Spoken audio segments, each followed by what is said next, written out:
Hello everyone, ನಮಸ್ಕಾರ ಎಲ್ರಿಗೂ. Welcome back to my channel. ನಾನು ಮನಾಗು. ಇವತ್ತಿನ ಈ ವಿಡಿಯೋ ಬಂದು ನಿಮ್ಮ ಕ್ವಶನ್ಸ್ ನನ್ನ ಆನ್ಸರ್ದು ಪಾರ್ಟ್ 2 ವಿಡಿಯೋ ಆಗಿರುತ್ತೆ. ಆ್ಯಂಡ್ ಪಾರ್ಟ್ 1 ನೋಡಿಲ್ಲ ಅನ್ನೋರು ಹೋಗಿ ನೋಡಿ. ಅದರಲ್ಲೂ ನಿಮ್ಮದು ಕೆಲವೊಂದು ಡೌಟ್ಸ್ ಕ್ಲಿಯರ್ ಆಗ್ಬೋದು.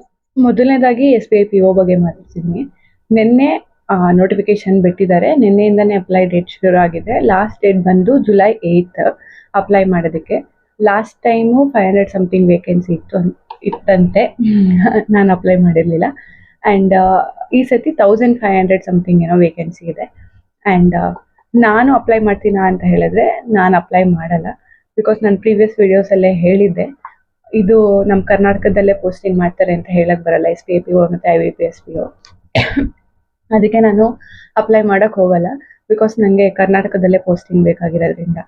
ಆ್ಯಂಡ್ ಕಟ್ ಆಫ್ ಬಗ್ಗೆ ಕೆಲವ್ರಿಗಿರುತ್ತೆ, ಅಂದರೆ ವೇಕೆನ್ಸಿ ಜಾಸ್ತಿ ಇದೆಯಲ್ಲ ಲಾಸ್ಟ್ ಟೈಮ್ಗಿಂತ, ಕಟ್ ಆಫ್ ಹೇಗೆ ಹೋಗ್ಬೋದು ಅಂತ.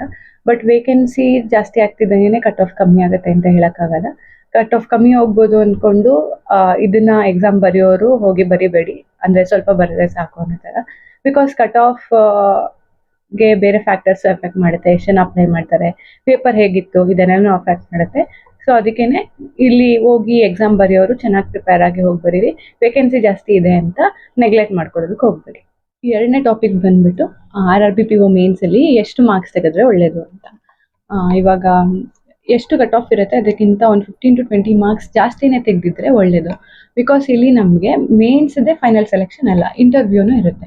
ಮೇನ್ಸ್ ಮತ್ತು ಇಂಟರ್ವ್ಯೂ ಆದಮೇಲೆ ಫೈನಲ್ ಸೆಲೆಕ್ಷನ್ದು ಕಟ್ ಆಫ್ ಬಿಡ್ತಾರೆ. ಅದ್ರಲ್ಲಿ ಹೇಗೆ ತಗೋತಾರೆ ಅಂದರೆ 80 ಮೇನ್ಸು ಮತ್ತು ಇಂಟರ್ವ್ಯೂದು 80-20 ರೇಷಿಯೋಲಿ ತಗೋತಾರೆ. ಇದನ್ನ ನಾನು ಎಕ್ಸಾಂಪಲ್ ಸಮೇತ ಬೇರೆ ವಿಡಿಯೋದಲ್ಲಿ ಹೇಳ್ತೀನಿ. ಒಂದು 3 to 4 ಎಕ್ಸಾಂಪಲ್ ತಗೊಂಡು ಎಕ್ಸ್ಪ್ಲೇನ್ ಮಾಡ್ತೀನಿ ಹೇಗೆ ತಗೋತಾರೆ. ಮೇನ್ಸಲ್ಲಿ ಇಷ್ಟು ಮಾರ್ಕ್ಸ್ ಬಂದಿದ್ರೆ ಫೈನಲ್ ಸೆಲೆಕ್ಷನಲ್ಲಿ ಎಷ್ಟಾಗುತ್ತೆ, ಇಂಟರ್ವ್ಯೂ ಲಿಸ್ಟ್ ಬಂದಿದ್ರೆ ಎಷ್ಟಾಗುತ್ತೆ ಅಂತ ಎಕ್ಸಾಂಪಲ್ ಸಮೇತ ಹೇಳ್ತೀನಿ. ಬಟ್ ನೀವೊಂದು ತಲೆಯಲ್ಲಿ ಇಟ್ಕೊಬೇಕಾಗಿರೋದು, ಮೇನ್ಸಲ್ಲಿ 75 to 80+ ತೆಗೆದ್ಬಿಟ್ರೆ ಒಂಥರ ಸೇಫ್ ಝೋನ್ ಥರ. ಇಂಟರ್ವ್ಯೂ ಇವಾಗ ತೀರಾ ಕೆಟ್ಟದಾಗೂ ಅಲ್ಲ, ತೀರಾ ತುಂಬ ಚೆನ್ನಾಗಾಯ್ತು ಅಲ್ಲ, ಓಕೆ ರೇಂಜಲ್ಲಿ ಆಯಿತು ಅಂತ ಹೇಳಿದ್ರು ಸೆಲೆಕ್ಟ್ ಆಗೋ ಚಾನ್ಸಸ್ ಇರುತ್ತೆ. ಸೊ ಅದಕ್ಕೇನೆ ಕಟ್ ಆಫು 56-60 ರೇಂಜಲ್ಲಿ ಇರುತ್ತೆ. ಅಷ್ಟು ಬಂದರೂ ಸಾಕು ಅಂತ ಅನ್ಕೊಂಬೇಡಿ. ಅಂದರೆ ಅಷ್ಟು ಬರ್ತಿದೆಯಲ್ಲ ಬಿಟ್ಬಿಡಿ, ಇನ್ನು ಪ್ರಯತ್ನ ಪಡೋದು ಬೇಡ ಅಂತ ಅನ್ಕೊಂಬೇಡಿ. ಇನ್ನೂ ಚೆನ್ನಾಗಿ ತೆಗಿಯೋಕ್ಕೆ ನಿಮ್ಮ ಕೈಯಲ್ಲಿ ಎಷ್ಟಾಗುತ್ತೆ ಅಷ್ಟು ಚೆನ್ನಾಗಿ ತೆಗಿಯೋಕ್ಕೆ ಪ್ರಯತ್ನ ಬಿಡಿ.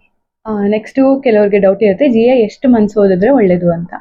ನಾನು ಆಲ್ರೆಡಿ ನಂದು ಜನರಲ್ ಅವೇರ್ನೆಸ್ ವಿಡಿಯೋ ಅಂತ ಸಪ್ರೇಟಾಗಿ ಮಾಡಿ ಹಾಕಿದ್ದೀನಿ. ಅದರಲ್ಲಿ ನಾನು ಆಲ್ರೆಡಿ ಹೇಳಿದ್ದೀನಿ, ಬಟ್ ಇವಾಗ ಒಂದ್ಸತಿ ಹೇಳ್ತಿದ್ದೀನಿ. 6 ಮಂತ್ಸ್ ಓದಿದ್ರೆ ಒಳ್ಳೇದು. ಆ್ಯಂಡ್ ಕೆಲವೊಂದ್ಸತಿ 2 to 3 ಕ್ವಶನ್ಸ್ ನಿಮಗೆ 8 ಮಂತ್ಸ್ ಬ್ಯಾಕಿಂದನೂ ಕೇಳ್ತಾರೆ.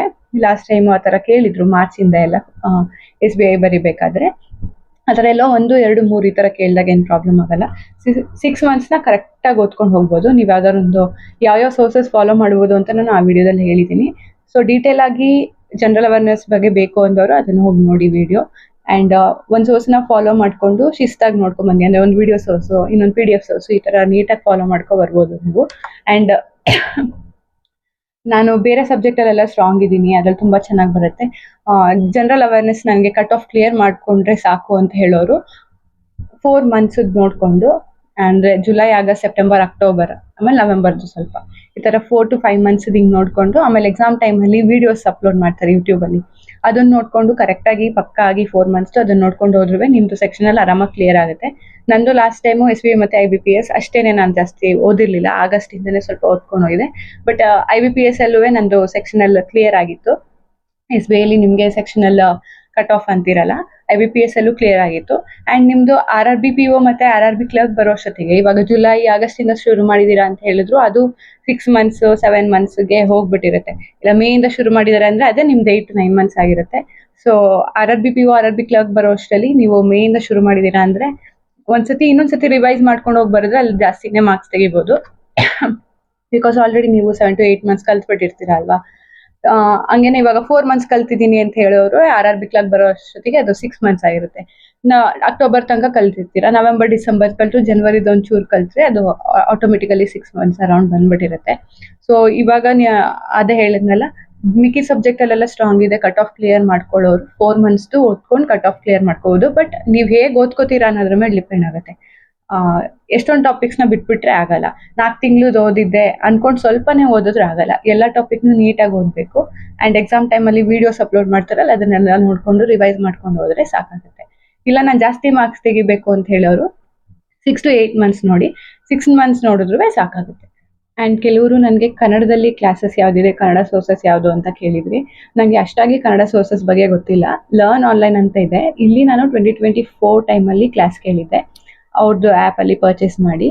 ಆ್ಯಂಡ್ ಅಲ್ಲಿ ಲೈವು ಇರುತ್ತೆ, ರೆಕಾರ್ಡೆಡು ಇರುತ್ತೆ, ಲೈಫ್ ಟೈಮ್ ಆ್ಯಕ್ಸೆಸ್ ಅದು. ನನಗೆ ಅಲ್ಲಿ ರೀಸ್ನಿಂಗು ಕಂಪ್ಲೀಟಾಗಿ ಅರ್ಥ ಆಗಿದ್ದು. ಅಂದರೆ ನಾನು ಪ್ರೀ ಲೆವೆಲ್ಗೆ ಅಂತ ಮಾತ್ರ ನೋಡಿಕೊಂಡೆ, ಅದಾದಮೇಲೆ ನೋಡಿರಲಿಲ್ಲ. ಪ್ರೀ ಲೆವೆಲಲ್ಲಿ ಕಂಪ್ಲೀಟಾಗಿ ಏನು ರೀಸ್ನಿಂಗ್ ಇದೆ ಅಷ್ಟು ಅರ್ಥ ಆಗಿತ್ತು. ಆ್ಯಂಡ್ ಅಲ್ಲಿ ವೀಡಿಯೋಸ್ ನೋಡಿದ್ಮೇಲೆ ನಾನೇನು ಎಕ್ಸ್ಟ್ರಾ ಯೂಟ್ಯೂಬಲ್ಲಿ ಅಂತ ನೋಡಲಿಲ್ಲ, ಬರೀ ಮಾರ್ಕ್ಸ್ ಬರೆದು ಪ್ರಾಕ್ಟೀಸ್ ಮಾಡಿಕೊಂಡೆ. ಬಟ್ ಕ್ವಾಂಟ್ಸಿಗೆ ಹಂಗಾಗಲಿಲ್ಲ. ಅಲ್ಲಿ ನನಗೆ ಕಲ್ತ ಮೇಲೂ ಇನ್ನು ಕೆಲವೊಂದು ಟಾಪಿಕ್ SI CI ಆಗಿರ್ಬೋದು, ಇನ್ನು ಕೆಲವೊಂದು ಈ ಥರ ಮಿಕ್ಸರ್ ಅಲಿಗೇಷನ್ ಇದೆಲ್ಲ ನಂಗೆ ಇನ್ನೂ ಕನ್ಫ್ಯೂಸಿಂಗ್ ಅಂತ ಅನಿಸ್ತಿತ್ತು. ಸೊ ಅದಾದಮೇಲೆ ನಾನು ಯೂಟ್ಯೂಬಲ್ಲಿ ನೋಡೋಕೆ ಶುರು ಮಾಡಿದೆ. ಯೂಟ್ಯೂಬಲ್ಲಿ ನನಗೆ ಕ್ವಾಂಟ್ಸ್ ಅಂದರೆ ಭಯ ಇದ್ದಿದ್ದು ಹೋಗಿದ್ದು ಕೌಶಿಕ್ ಸರ್ ಕ್ಲಾಸ್ ಕೇಳಿದ್ಮೇಲೆ.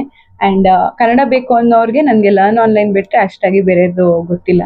ಬಟ್ ನಾನು ಯೂಟ್ಯೂಬಲ್ಲಿ ಸೋರ್ಸಸ್ ಯಾವ್ದಿದೆ ಹಿಂದಿ ಹೇಳ್ಕೊಡೋದು ಆಲ್ರೆಡಿ ಒಂದು ವಿಡಿಯೋ ಮಾಡಿ ಹಾಕಿದ್ದೀನಿ, ಬೆಸ್ಟ್ ಸೋರ್ಸಸ್ ಅಂತ. ಹಿಂದಿ ಅರ್ಥ ಆಗುತ್ತೆ ಅನ್ನೋರು ಆ ವಿಡಿಯೋ ಒಂದ್ಸತಿ ನೋಡಿ.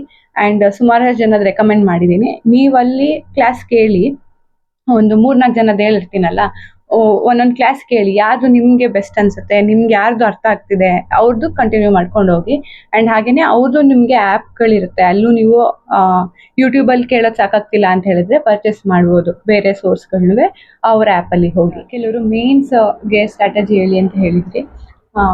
ನಾನು ಮೇನ್ಸ್ಗೆ ಸ್ಟ್ರಾಟಜಿ ಅಂತ ಹೇಳಕ್ ಹೋಗಲ್ಲ, ನಾನು ಮಾಡಿದಂಥ ಮಿಸ್ಟೇಕ್ಸ್ನ ಮಾಡಬೇಡಿ ಅಂತ ಹೇಳಿ ಕೆಲವೊಂದು ಟಿಪ್ಸ್ ಕೊಡ್ಬೋದು ಅಷ್ಟೇ. ಬಿಕಾಸ್ ನಂದು ಮೇನ್ಸ್ ನಾನು ಇದನ್ನು ಫಾಲೋ ಮಾಡಿದ್ದೆ ಕ್ಲಿಯರ್ ಆಯಿತು ಅಂತ ಹೇಳೋಕ್ಕಾಗಲ್ಲ. ನಂದು ಮೇನ್ಸೇ ಕ್ಲಿಯರ್ ಆಗದೆ ಇರೋದ್ರಿಂದ ನಾನು ಇದನ್ನ ಫಾಲೋ ಮಾಡಿದ್ದೆ, ನಂದು ಮೇನ್ಸ್ ಕ್ಲಿಯರ್ ಆಗಿದೆ, ಇದನ್ನು ನೀವು ಫಾಲೋ ಮಾಡಿ ಅಂತ ನಂಗೆ ಹೇಳಕ್ಕೆ ಬರಲ್ಲ. ಸೊ ಅದಕ್ಕೇ ಯಾವುದು ನಂದು ಪ್ಲ್ಯಾನ್ಗಳು ಅವಾಗವಾಗ ಮೇನ್ಸಿಗೆ ಚೇಂಜ್ ಮಾಡ್ತಿರ್ತೀನಿ. ಸೊ ಇದು ಸಕ್ಸಸ್ ಆಗುತ್ತಾ, ಅದು ಸಕ್ಸಸ್ ಆಗುತ್ತಾ ಗೊತ್ತಿಲ್ಲ.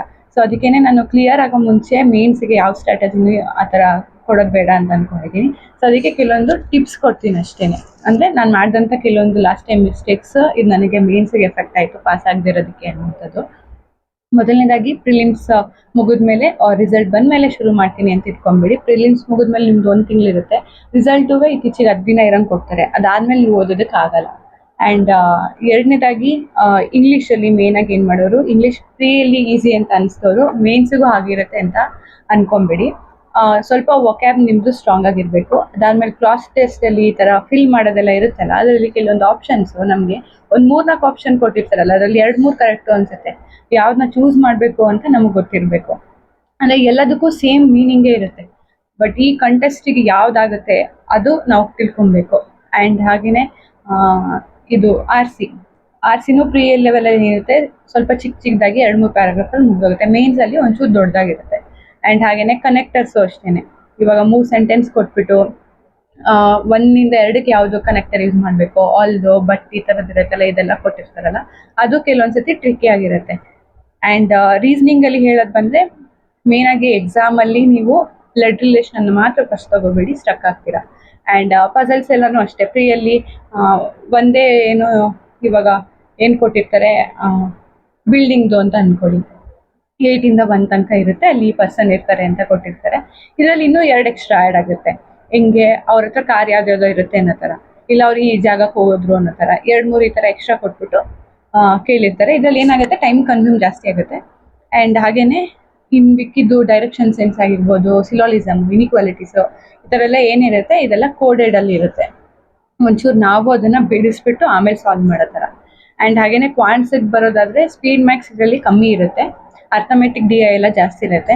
ಆ್ಯಂಡ್ ನೀವು ನಂಬರ್ ಸೀರೀಸ್ ನೋಡೋದಾದರೆ ಸೀರೀಸ್ 1 ಸೀರೀಸ್ 2 ಅಂತೆಲ್ಲ ಕೊಡ್ತಾರೆ. ಒಂದು ಸೀರೀಸ್ 1ಅಲ್ಲಿ P ಇಂದ ನಾವು ಕಂಡುಹಿಡಿಬೇಕಾಗಿರುತ್ತೆ, ಸೀರೀಸ್ 2ಅಲ್ಲಿ Q ಕಂಡುಹಿಡಿಬೇಕಾಗಿರುತ್ತೆ. ಆ PQ ಮೇಲೆ ಕ್ವಶನ್ ಕೇಳ್ತಾರೆ, P² + Q, ಇದನ್ನು ಸಾಲ್ವ್ ಮಾಡಿಬಿಟ್ಟು ಅದಾದಮೇಲೆ ಅದರಲ್ಲೇ ಏನು ಕೇಳ್ತಾರೆ, ಈ ಸೆಕೆಂಡ್ ಸೀರೀಸ್ ಇದೆಯಲ್ಲ ಅದೇ ಥರ ಇನ್ನೊಂದನ್ನು ಫಾರ್ಮ್ ಮಾಡಬೇಕು ಅನ್ನೋ ಥರ ನಂಬರ್ ಕೊಟ್ಟಿರ್ತಾರೆ. ಸೊ ಈ ಥರದ್ದೆಲ್ಲ ಕೊಡ್ತಾರೆ. ಕ್ವಾಡ್ರಾಟಿಕ್ ಇಕ್ವೇಷನು ಅಷ್ಟೇ, LCF HCF ರಿಲೇಟೆಡ್ ಎಲ್ಲ ಇರುತ್ತೆ. ಆ್ಯಂಡ್ ಇನ್ನೂ ಇದನ್ನೆಲ್ಲ ಹೇಗೆ ಪ್ರಾಕ್ಟೀಸ್ ಮಾಡೋದು ಮೇನ್ಸ್ಗೆ ಅಂತ ಹೇಳಿದ್ರೆ, ನೀವು ಗೈಡ್ಲಿಲಿ ಬಂಡಲ್ PDF ಪರ್ಚೇಸ್ ಮಾಡಿ ಅಲ್ಲಿ ನೋಡಿಕೊಂಡು ನೀವು ಸಾಲ್ವ್ ಮಾಡ್ಬೋದು. ಅವರು ಯೂಟ್ಯೂಬ್ ವೀಡಿಯೋಸು ಎಲ್ಲ ಮಾಡ್ತಾರಲ್ಲ, ಅದನ್ನು ನೋಡಿಕೊಂಡು ನೀವು ಸಾಲ್ವ್ ಮಾಡ್ಬೋದು. ಆ್ಯಂಡ್ ಹಾಗೆಯೇ ಮೇಯ್ನಾಗಿ ಏನು ಮಾಡಬೇಕಂದ್ರೆ topic wise, section wise, full mark 3 ಕೊಟ್ಕೊಂಡು ಬನ್ನಿ, ಈಗಲಿಂದನೇ ಕೊಟ್ಕೊಂಡು ಬನ್ನಿ 3. ಸೊ ದಟ್ ನಿಮ್ಗೆ ಇವಾಗ ಮೇನ್ಸ್ಗೆ ಹತ್ರ ಬರ್ತಿದಂಗೆ ಅಯ್ಯೋ ಮೇನ್ಸ್ ಬಂತು ಅಂತ ಭಯ ಆಗಕ್ಕೆ ಹೋಗಲ್ಲ. ಅವಾಗ ಶುರು ಮಾಡಿದಾಗ ನಿಮ್ಗೆ ಆಬ್ವಿಯಸ್ಲಿ ಭಯ ಆಗುತ್ತೆ. ಏನಕ್ಕೆ ಅಂತ ಹೇಳಿದ್ರೆ ಯಾವ ಸಬ್ಜೆಕ್ಟು ಅಂತ ನೋಡ್ಕೊಂತೀರ ಅವಾಗ. ರೀಸನಿಂಗ್, ಕ್ವಾಂಟ್ಸು, GA ಬೇರೆ ನೋಡ್ಕೊಬೇಕು, ಇನ್ನು RRB PO ಮತ್ತೆ ಕ್ಲರ್ಕ್ ಅಲ್ಲಿ ಕಂಪ್ಯೂಟರು ನೋಡ್ಕೋಬೇಕು. ಸೊ ಅದಕ್ಕೆ ಇವಾಗ್ಲಿಂದನೇ ನೀವು ಇಂಗ್ಲಿಷ್ ಆಗ್ಲಿ, ರೀಸನಿಂಗ್ ಆಗ್ಲಿ, ಕ್ವಾಂಟ್ಸ್ ಆಗ್ಲಿ ನೋಡ್ಕೊಂಡ್ ಬಂದ್ಬಿಟ್ಟಿದ್ದೀರಾ GA ಜೊತೆಗೆ ಅಂದ್ರೆ ಮೇನ್ಸ್ ಎಕ್ಸಾಮ್ ಟೈಮಲ್ಲಿ ನಿಮ್ಗೆ ಅದು ಬರ್ಡನ್ ಅಂತ ಅನ್ಸಲ್ಲ ಕಲಿಯೋದಕ್ಕೆ. ಆಲ್ರೆಡಿ ಕಲ್ತಿದ್ದೀನಿ, ಆ ಟೈಮಲ್ಲಿ ರಿವೈಸ್ ಮಾಡ್ಕೊಂಡ್ರೆ ಸಾಕು ಅನ್ನೋ ತರ ಇರುತ್ತೆ. ಸೊ ಮೇನ್ ಆಗಿ ಮಿಸ್ಟೇಕ್ ಪ್ರಿಲಿಮ್ಸ್ ಆದ್ಮೇಲೆ ಶುರು ಮಾಡೋಣ ಅಂತ ಅನ್ಕೊಂಬಿಡಿ. ಈಗಿಂದಾನೇ ಶುರು ಮಾಡಿ. ಟಾಪಿಕ್ ಸೆಕ್ಷನ್ ಮತ್ತೆ ಫುಲ್ ಮಾರ್ಕ್ ಕೊಡಿ. ಅಂಡ್ ಯಾವ್ದಾದ್ರು ಸೋರ್ಸಸ್ ಫಾಲೋ ಮಾಡ್ತೀರಾ ಅಂದ್ರೆ ಅದನ್ನ ಸೋರ್ಸಸ್ ನೀವು ಫಾಲೋ ಮಾಡ್ಕೊಂಡು ಕಲಿಯೋದು. ಅಂಡ್ ಇನ್ನೊಂದು, ಇದು ನಾನು ಇನ್ಕ್ಲೂಡ್ ಮಾಡ್ತಾ ಇರೋದು ಸೆಕ್ಷನಲ್ ಕಟ್ ಆಫ್ ಬಗ್ಗೆ. Sectional cut off last time exam ಬರ್ದಿರೋರು ಗೊತ್ತಿರುತ್ತೆ, ಜಾಸ್ತಿನೇ ಹೋಗಿತ್ತು. ಸೊ ಅದಕ್ಕೆ ಇವಾಗ ಏನು 2 ಸಬ್ಜೆಕ್ಟ್ ಸ್ಟ್ರಾಂಗ್ ಇದ್ರೆ ಆಯ್ತು, 3ನೇದು ಹೇಗೋ ಪಾಸ್ ಮಾಡ್ಕೋಬಹುದು ಅಂತ ಅನ್ಕೋಬೇಡಿ. ಎಲ್ಲದನ್ನು ಬ್ಯಾಲೆನ್ಸ್ ಮಾಡಕ್ ಟ್ರೈ ಮಾಡಿ.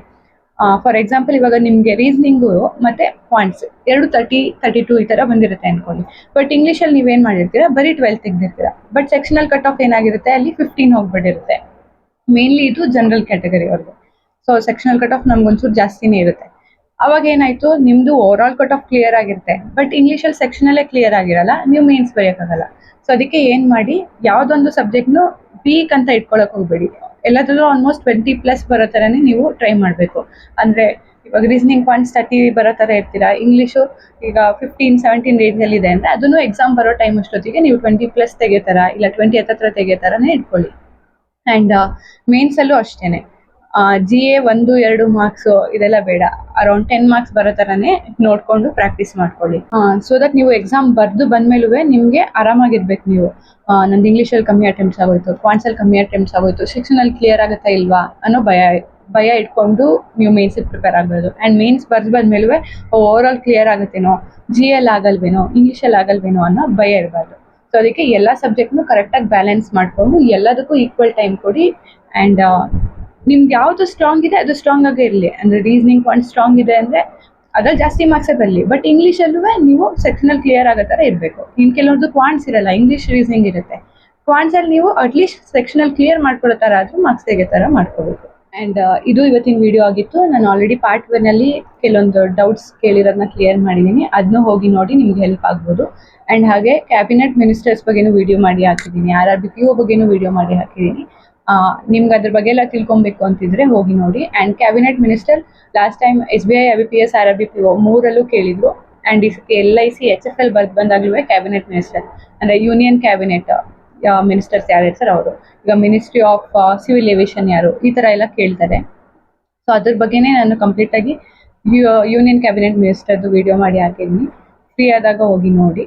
ಆ್ಯಂಡ್ ಹಾಗೆ ಈ ವಿಡಿಯೋ ಇನ್ಫಾರ್ಮೇಟಿವ್ ಅಂತ ಅನಿಸಿದ್ರೆ ಲೈಕ್ ಮಾಡಿ, ಶೇರ್ ಮಾಡಿ, ಕಮೆಂಟ್ ಮಾಡಿ, ಆ್ಯಂಡ್ ಸಬ್ಸ್ಕ್ರೈಬ್ ಮಾಡೋದಂತೂ ಮರಿಬೇಡಿ. Thank you.